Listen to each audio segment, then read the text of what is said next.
PFIയെ കേന്ദ്രം നിരോധിച്ച സമയത്ത് എല്ലാ നേതാക്കന്മാരെയും പിടിച്ചിട്ടും CA റൌഫിനെ മാത്രം പിടിക്കാൻ കുറച്ച് സമയമെടുത്തു.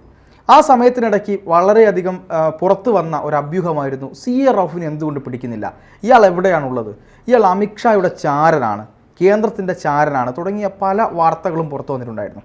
ഇപ്പോൾ റൌഫ് തിഹാർ ജയിലിലാണ് ഉള്ളത്. പക്ഷേ തിഹാർ ജയിലിലാണ് ഉള്ളതെങ്കിലും റൌഫിനെ പറ്റി ഇപ്പോഴും പറയുന്നത് ഇദ്ദേഹം കേന്ദ്രത്തിൻ്റെ ചാരനായി നിന്നുകൊണ്ട് SDPIയിൽ അല്ലെങ്കിൽ ഈ പറയുന്ന പോപ്പുലർ ഫ്രണ്ടിൽ കയറിപ്പറ്റി അവരുടെ എല്ലാ രഹസ്യങ്ങളും കേന്ദ്രത്തിന് ഒറ്റി അവസാനം SDPIയെ വരെ ഒറ്റിയത് ഇയാളാണ് എന്ന് പറയുന്നുണ്ട്. ഇതൊരു എന്താണ് തിഹാർ ജയിലിലൊക്കെ ആണ് എന്നൊക്കെ ഉള്ളതൊരു ഒരു ഒരു മേമ്പൊടി മാത്രമാണ് എന്നൊക്കെയാണ് വരുന്ന ചർച്ചകൾ. യഥാർത്ഥത്തിൽ റൌഫ് കേന്ദ്രത്തിൻ്റെ ഒരു ചാരനാണോ? കേന്ദ്രത്തിൻ്റെ ചാരനാണെന്ന് ചോദിച്ചാൽ നമുക്കതറിയില്ല. കാരണം അമിത്ഷായ്ക്കും കേന്ദ്ര ഏജൻസികൾക്കും മാത്രം അറിയാവുന്ന രഹസ്യങ്ങൾ ഒരുപക്ഷെ നമുക്ക് ലഭ്യമാവാൻ സാധ്യതയില്ല എന്നുള്ളത്. പക്ഷേ ചില കാര്യങ്ങൾ നമ്മൾ പരിശോധിക്കുമ്പോൾ നമുക്ക് CA റൌഫിനെ വിശ്വസിച്ചവർക്ക് CA റൌഫ് തന്നെ 8ന്റെ പണി കൊടുത്തു എന്ന് പറയാതിരിക്കാൻ കഴിയില്ല. കാരണം 45 ദിവസം കഴിഞ്ഞാണ് CA റൌഫിനെ പട്ടാമ്പിയിലെ വീട്ടിൽ നിന്ന് NIA അറസ്റ്റ് ചെയ്ത് കൊണ്ടുപോകുന്നത്. അറസ്റ്റ് ചെയ്ത് തീഹാർ ജയിലിലാണെന്ന് പറയുന്നു. നമുക്കറിയില്ല, കാരണം റൌഫ് തീഹാറിലുണ്ടോ ഇല്ലയോ എന്നുള്ളത് ഇപ്പോഴും ഒരു ചോദ്യചിഹ്നമായി നിൽക്കുകയാണ്. ഇപ്പോൾ റൌഫ് പിടിയിലായതിനു ശേഷമാണ് ഈ PFIയുമായി ബന്ധപ്പെട്ട് SDPIയുമായൊക്കെ ബന്ധപ്പെട്ട് ഈ വലിയ ഫണ്ടിങ്ങിൻ്റെ കാര്യവും കേരളത്തിൽ അല്ലെങ്കിൽ വിദേശത്ത് നിന്ന് കേരളത്തിലേക്ക് പല അക്കൗണ്ടുകളിലേക്ക് ഫണ്ടിങ് വരുന്നതിനെ കുറിച്ചുമൊക്കെയുള്ള കൃത്യമായ വിവരങ്ങൾ കേന്ദ്ര ഏജൻസികൾക്ക് ലഭിച്ചത്. അപ്പോൾ 2022 സെപ്റ്റംബർ 20-നാണ് PFI എന്ന സംഘടന കേന്ദ്ര സർക്കാർ നിരോധിക്കുന്നത്. കാരണം അത് കേരളത്തിൽ അല്ലെങ്കിൽ ഇന്ത്യയിൽ മത തീവ്രവാദത്തിനോടൊപ്പം രാജ്യദ്രോഹപരമായ പ്രവർത്തനങ്ങൾ നടത്തുന്നു എന്നുള്ള വിലയിരുത്തലിന്റെ അടിസ്ഥാനത്തിലാണ് PFI നിരോധിക്കാനുള്ള കാരണം. നമുക്കറിയാം PFI കേരളത്തിൽ ചെയ്ത കാര്യങ്ങൾ എന്തൊക്കെയാണ് എന്നുള്ളത്. പട്ടികളെ അല്ലെങ്കിൽ നായ്ക്കളെ വലിയ രീതിയിൽ മുറിവേൽപ്പിച്ചുകൊണ്ട് ചോരക്കൊതി മാറുന്ന ഒരു രീതിയിലേക്ക് പരിശീലനം നടത്തുന്ന അവരുടെ രീതികളൊക്കെ പലപ്പോഴും ചർച്ചകളിൽ നിറഞ്ഞതാണ്. എന്നാൽ PFIയെ കേന്ദ്ര സർക്കാർ നിരോധിച്ചു.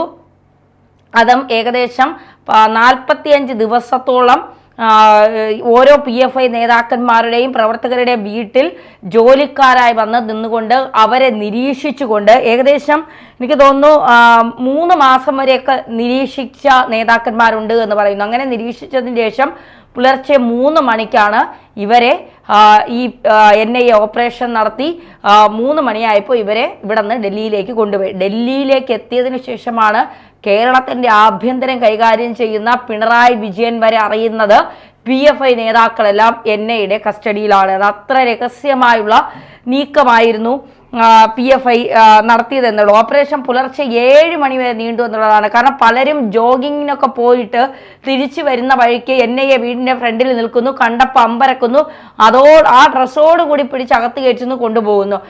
കിടക്കപ്പായിൽ നിന്ന് എണീപ്പിക്കുന്നു, ഡ്രസ്സ് മാറാനുള്ള സമയം പോലും കൊടുക്കാതെ കൊണ്ടുപോകുന്നു. അപ്പോൾ ഈ ഒരു കാഴ്ചയാണ് നമ്മളൊക്കെ കണ്ടത്. വളരെ പ്ലാൻഡായി വളരെ കൃത്യമായി കാര്യങ്ങൾ മനസ്സിലാക്കി തെളിവുകളെല്ലാം ശേഖരിച്ചുകൊണ്ടാണ് കൊണ്ടുപോകുന്നത്. അപ്പോൾ ഈ എല്ലാവരെയും പിടിച്ചതിന് ശേഷം ഇതിൻ്റെ മാസ്റ്റർ ബ്രെയിനായ CA റൌഫിനെ മാത്രം എന്തുകൊണ്ട് പിടിച്ചില്ല? CA റൌഫ് എവിടെ ഉണ്ടെന്ന് NIAക്ക് അറിയാം. CA റൌഫിൻ്റെ ഒളിത്താവളം എവിടെയാണെന്ന് NIAക്ക് അറിയാം. CA റൌഫ് പോയാൽ ഏതുവരെ പോകും എന്നുള്ളത് NIAക്ക് അറിയാം. എന്നിട്ടും എന്തുകൊണ്ട് CA റൌഫിനെ പിടിച്ചില്ല എന്നുള്ളൊരു ചോദ്യം ചോദിക്കുന്നിടത്താണ് CA റൌഫ് കേന്ദ്രത്തിൻ്റെ അല്ലെങ്കിൽ അമിത്ഷായുടെ സീക്രട്ട് ഏജന്റ് ആയോ എന്ന് നമ്മൾ ചോദിക്കുന്നത്. ഈ CA റൌഫാണ് PFIയുടെ ഫിനാൻഷ്യൽ ഹാൻഡിലിംഗ് ചെയ്യുന്ന ആൾ.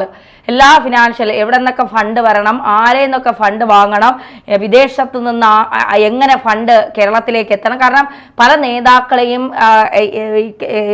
ജയിലിൽ നിന്ന് ഇറക്കാനായി കോടികളുടെ പണത്തിൻ്റെ ആവശ്യമുണ്ട്. ഏകദേശം 5 കോടി ഓരോ ഇടത്തും കെട്ടിവെച്ചാൽ മാത്രമേ ഈ നേതാക്കളെയൊക്കെ പുറത്തു കൊണ്ടുവരാൻ കഴിയും. അപ്പോൾ അത്രമാത്രം ഫണ്ടിങ് PFIക്ക് ആവശ്യമുണ്ട്. അപ്പോൾ ഇതിന് വേണ്ടിയിട്ട് ഏകദേശം 16,000 അക്കൗണ്ടുകളാണ് ഇവർ തുടങ്ങിയത്. 16,000 അക്കൗണ്ടുകളിൽ പല ചാനലുകൾ വഴിയാണ് ഇവർ പണം കേരളത്തിലേക്കാണ്. കാരണം ഏറ്റവും സേഫ് കേരളമാണ് തീവ്രവാദത്തിന്റെ ഹബ്ബായി മണ്ണായി മാറുന്നത് കേരളമാണെന്ന് CPM തന്നെ തുറന്ന് സമ്മതിച്ച കാര്യമാണ്. അപ്പോൾ കേരളത്തിലേക്ക് കൊണ്ടുവന്നത് പല ചാനലുകൾ വഴി മലയാളികൾ ഉപയോഗിച്ചുകൊണ്ടാണ്. ഏകദേശം 10,000 മലയാളികളെ ഇവർ ഇതിനു വേണ്ടി ഉപയോഗിച്ചു എന്ന് CA റൌഫ് തന്നെ NIA-ക്ക് ചോർത്തി കൊടുത്തു എന്നുള്ളതാണ്.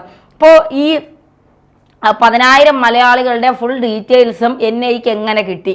അപ്പോൾ NIA-ക്ക് കിട്ടിയത് എങ്ങനെയാണ്? കാരണം CA റൌഫിന് മാത്രം അറിയാവുന്ന ഫിനാൻഷ്യൽ ഹാൻഡിലിംഗ് ചെയ്യുന്ന PFIയുടെ മാസ്റ്റർ ബ്രെയിനായ CA റൌഫിന് മാത്രം അറിയാവുന്ന കാര്യങ്ങൾ എങ്ങനെയാണ് NIA-ക്ക് കിട്ടിയത് എന്നുള്ളൊരു ചോദ്യം. അപ്പോൾ CA റൌഫ് കൂടെ ഉള്ളവരെ പറ്റി 10,000 മലയാളികളുടെ പേരുകൾ, 16,000 അക്കൗണ്ടിന്റെ ഡീറ്റെയിൽസുകൾ ഇതെല്ലാം പറഞ്ഞു. മാത്രമല്ല ഈ CA വിരുദ്ധ സമരവും NRC സമരവും ഒക്കെ വന്നപ്പോൾ 200 കോടി രൂപയാണ് ഇന്ത്യയിൽ ഇവർ ഒഴുക്കിയത് ഈ ഇന്ത്യയെ തകർക്കാനായി, രാജ്യദ്രോഹ പ്രവർത്തനങ്ങൾക്ക്. അപ്പോൾ ഈ പണം എവിടെ നിന്ന് വന്നു എന്നുള്ളൊരു ചോദ്യം. പാർത്തൻ ഓർമ്മയുണ്ടോന്ന് അറിയില്ല, മുഹമ്മദ് ആലം എന്ന് പറയുന്ന ഒരു ആസാംകാരനാണെന്നാണ് എൻ്റെ ഓർമ്മ. ആസാമിനെ ഡൽഹി എയർപോർട്ടിൽ വെച്ച് NIA പിടികൂടുന്നത് ഇയാളാണ് ഈ ഇന്ത്യയിലെ ഫണ്ടിങ്ങിന്റെ മുഴുവൻ CA റൌഫ് കഴിഞ്ഞാൽ പിന്നെ ഫണ്ടിങ്ങിന്റെ മുഴുവൻ കാര്യങ്ങളും പ്ലാൻ ചെയ്യുന്നതും ഫണ്ടുകൾ വാങ്ങുന്നതും അത് എത്തിക്കേണ്ടിടത്ത് എത്തിക്കുന്നതും അതെന്ത് കാര്യത്തിന് വേണ്ടിയാണ് കൊണ്ടുവന്നതെന്ന് പറയുന്നതും അത് കൃത്യമായി വിനിയോഗിക്കുന്നതും ഉപയോഗിക്കുന്നതും എല്ലാം രാജ്യവിരുദ്ധ പ്രവർത്തനങ്ങൾക്കാണ്, നല്ല കാര്യത്തിനല്ല.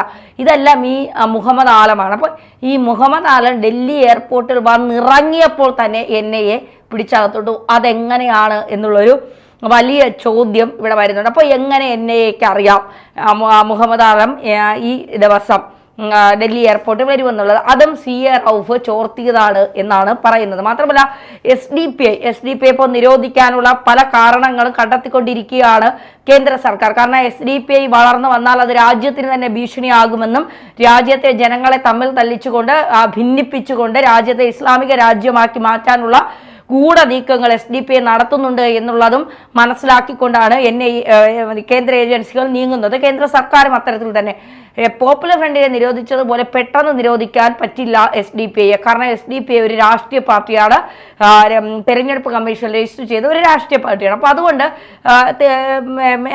ഒരു ലിമിറ്റേഷൻസ് ഉണ്ട്. കുറേ കാര്യങ്ങൾ നോക്കി അതിലെ കാര്യങ്ങളെല്ലാം വിലയിരുത്തിയതിനു ശേഷം മാത്രമേ SDPI എന്ന് പറയുന്ന രാഷ്ട്രീയ പാർട്ടി നിരോധിക്കാൻ കഴിയൂ എന്നുള്ളതാണ്. എന്തായാലും ഈ ഒരു PFIയുമായി ബന്ധപ്പെട്ട് ഇപ്പോൾ നമ്മൾ പറയുന്നുണ്ട്, പലരും പല പാർട്ടികളിൽ ചേക്കേറി, പലരും പലയിടത്ത് ഇരുന്നു കൊണ്ട് പല ഗൂഢതന്ത്രങ്ങളും മെനയുന്നുണ്ട്. പക്ഷേ ഇതൊക്കെ മെനയാൻ ഇവരെ കൊണ്ട് കഴിയുകയുള്ളൂ എന്നുള്ളതാണ്. NIA കേന്ദ്ര ഏജൻസികൾ, അമിത്ഷാ, ബുദ്ധിരാക്ഷസൻ ചാണക്യനായ അമിത്ഷാ കേന്ദ്ര ആഭ്യന്തരമന്ത്രിയാണ്, ചില്ലറക്കാരനല്ല.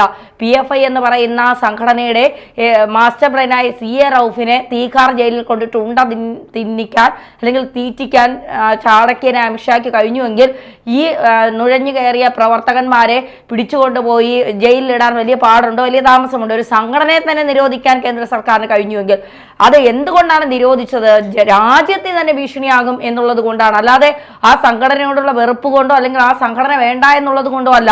സാമൂഹ്യ പ്രവർത്തനങ്ങൾ നടത്തുന്ന സംഘടനയല്ല, രാജ്യത്തെ ദ്രോഹിക്കുന്ന, രാജ്യത്തെ വിഘടിപ്പിക്കാൻ ശ്രമിക്കുന്ന, രാജ്യത്തെ ഇല്ലായ്മ ചെയ്യാൻ ശ്രമിക്കുന്ന ഒരു സംഘടനയാണ് കേന്ദ്ര സർക്കാർ പൂട്ടിയത്.